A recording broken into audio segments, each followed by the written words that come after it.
Sehr geehrte Damen und Herren. Liebe Freunde. Liebe Mitbürgerinnen und Mitbürger. Liebe Zuschauerinnen und Zuschauer.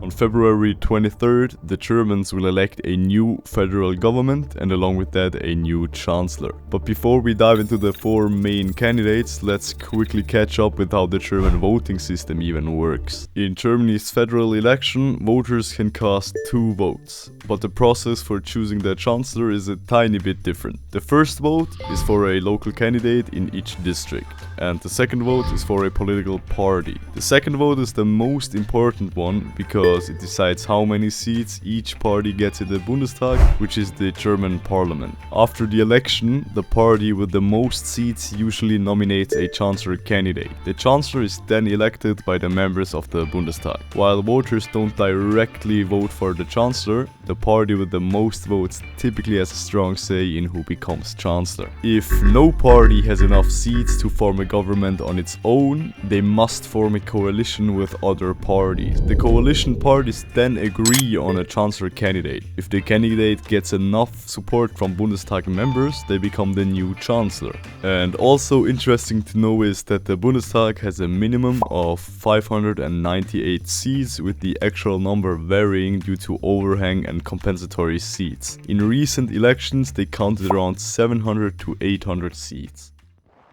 Alright, now let's get into the candidates. First off is the current German Chancellor since 2021, Olaf Scholz from the SPD. The SPD describes itself as a party committed to social justice, equality and democratic values. According to their official website, they focus on creating a fair society where everyone has equal opportunities. Olaf Scholz was born in 1958 in Osnabrück, which is in Lower Saxony. In his ongoing life, he studied economics at the University of Hamburg and graduated in 1985. From 2011 to 2018, he served as the mayor of Hamburg. From 2018 to 2021 as Germany's finance minister under Angela Merkel, and finally as the chancellor since 2021. Concerning Scholz's private life, he's married to Britta Ernst, a fellow SPD politician. But what do the critics as well as the advocates of Olaf Scholz say about him? Critics highlight several issues, including the housing crisis, an unsustainable welfare system, income inequality, slow economic growth and even stagnation. They also point to inflation, his response to the energy crisis, the lack of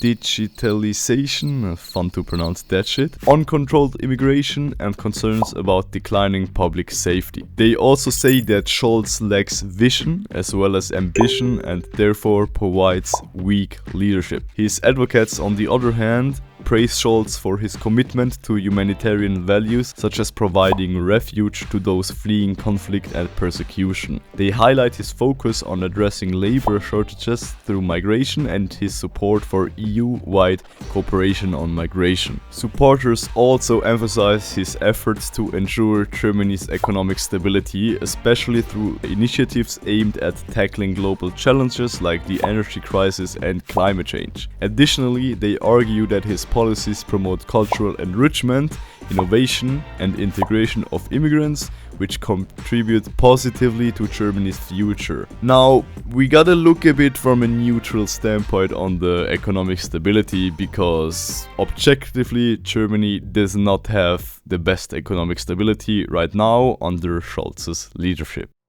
Next up is Friedrich Merz. Merz is the leader of the Christian Democratic Union, or CDU, Germany's center-right political party. The CDU describes itself as a party committed to upholding Christian values, economic freedom, and democratic principles. They aim to create a strong, competitive economy while balancing freedom with responsibility. Friedrich Merz was born in 1955 in Brilon, I don't know if I pronounced that correctly, which lies in North Rhine-Westphalia. He studied law at the University of Bayreuth and worked as a lawyer and businessman. From 2000 to 2002, he led the CDU parliamentary group. After stepping away from politics for a while, he made a comeback in 2018 and became the CDU's leader in 2021. On a personal note, Merz is married to Charlotte Merz and they have children together. What do the critics and advocates of Friedrich Merz say about him? Critics have quite a lot to say about him. Many see him as a somewhat elitist, accusing him of lacking empathy for the working class. They argue that his policies often favor the wealthy and big businesses while leaving the needs of regular Germans in the dust. His views on social issues like LGBTQ+ rights and women's equality are often labeled as conservative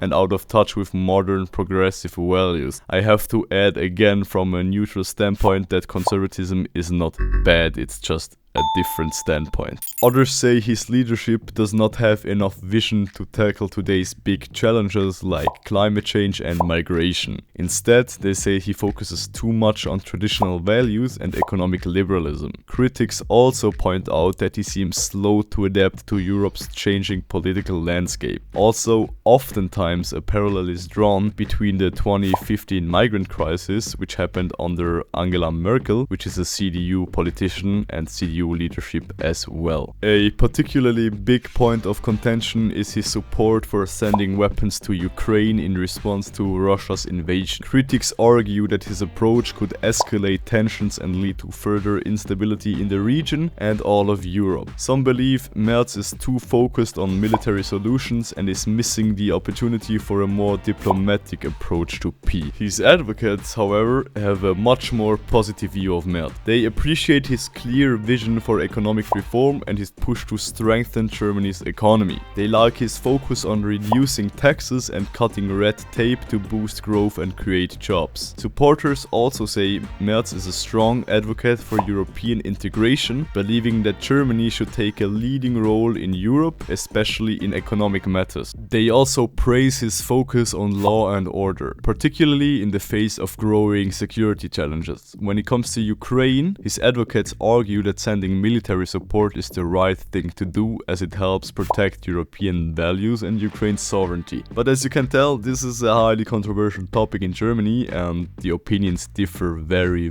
much. Merz's conservative approach is another major point of support. His advocates believe he's committed to preserving Germany's traditional values, which they think will provide a stable foundation for the country's future. They argue that while Germany needs to move forward, it must also hold on to what made it strong in the first place.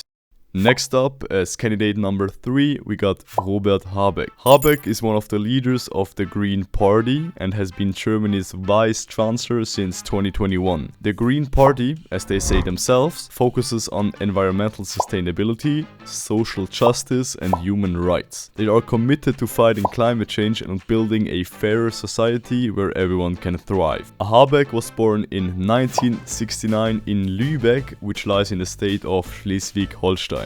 He studied German literature and philosophy at the University of Hamburg and earned a PhD in philosophy. Before entering politics, Habeck worked as an author and published several books. He became the co-leader of the Green Party in 2018 and in 2021 he took on the role of Vice Chancellor and Minister of Economic Affairs and Climate Action in Chancellor Olaf Scholz's government. In his personal life, Habeck is married to Andrea Paluch, who is a writer as well. Now let's get to the important part. What do the critics as well as the advocates of Robert Habeck say about him? Critics aren't shy at all about pointing out where they think Habeck is falling short. Many argue that his green policies, while good in theory, could lead to higher energy costs for consumers and businesses, especially when the economy is already struggling. They worry that his focus on rapidly transitioning to renewable energy could put pressure on Germany's traditional industries, especially manufacturing, and result in job losses. A major point of criticism is how Habeck and the Green Party managed Germany's energy transition,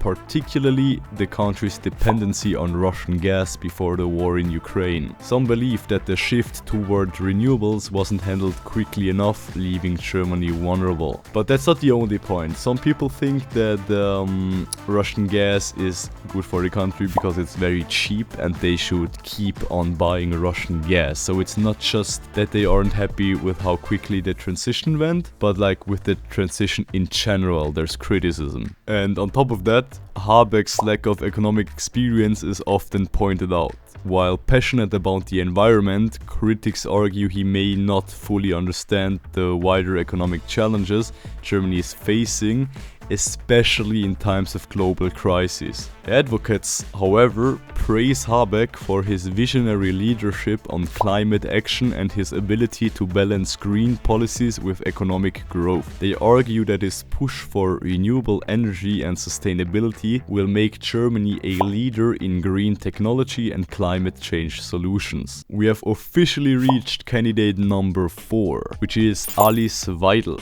Weidel is one of the leaders of the Alternative for Germany, or short AfD. The AfD positions itself as a party advocating for German interests, economic reform, and a more independent stance in Europe, while also criticizing the current political establishment and certain policies related to the European Union.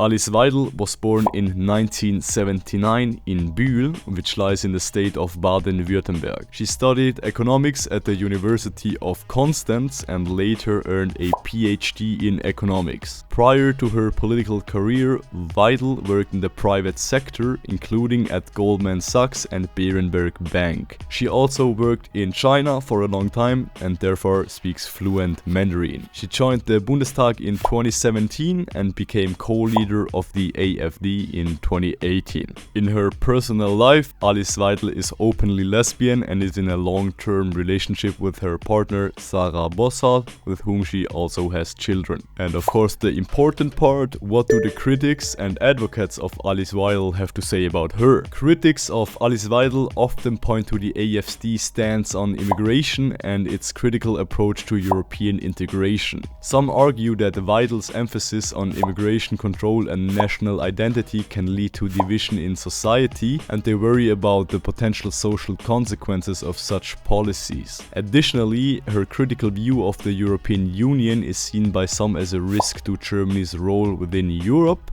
especially in terms of its economic and diplomatic relationships. On the other hand, advocates of Alice Weidel and the AfD emphasize her strong leadership and clear vision for Germany's sovereignty. Supporters also appreciate her focus on national interests and her criticism of policies they believe undermine Germany's security, such as immigration policies they view as absolutely unsustainable. They also value her economic platform, which advocates for lower taxes, market-oriented reforms, and reducing government intervention in the economy. Weidel's supporters see her as a pragmatic leader who is willing to challenge the mainstream political consensus and offer a different approach to issues like immigration, the European Union, and Germany's role on the global stage. So, there you have it. A glimpse into the key figures who could shape Germany's future, each offering their own vision for the country. Whether it's Olaf Scholz, Friedrich Merz, Robert Habeck or Alice Weidel, each of them has a distinct path they believe Germany should follow. Just to give you a bit of an insight, as of a recent Forsa poll conducted in December of 2024, the CDU is leading at 31%. The AfD is second at 19%. In third place we have the SPD at 16%, and below them are the Greens with 13%. But be very careful, these percentages are not fully representing, since no party, as of now, wants to engage in a coalition with the AfD, meaning their chances to nominate Weidel for Chancellor are extremely low. The most likely coalitions as of now, and please take this with a gigantic grain of salt, are CDU and the SPD, or CDU and the Greens. But we also see big tensions in the last options, so so yeah, I cannot guarantee anything. The political landscape in Germany is ever changing as it is in every other country, so things can change a lot. But the decision is ultimately up to the German voters. With Germany facing numerous challenges from economic uncertainty to the climate crisis as well as the migrant crisis, the 2025 election will undoubtedly be a turning point. Who do you believe has the right vision for the future of Germany? I'm especially interested in comments from people living in Germany and who are able to vote in Germany, because I don't live there and I obviously cannot vote there. So it's very interesting to hear from Germans what they think. Thank you for watching, and don't forget to like, share and subscribe for more videos like these and also for random topics I will throw in the channel. Thanks for watching and see you in the next one.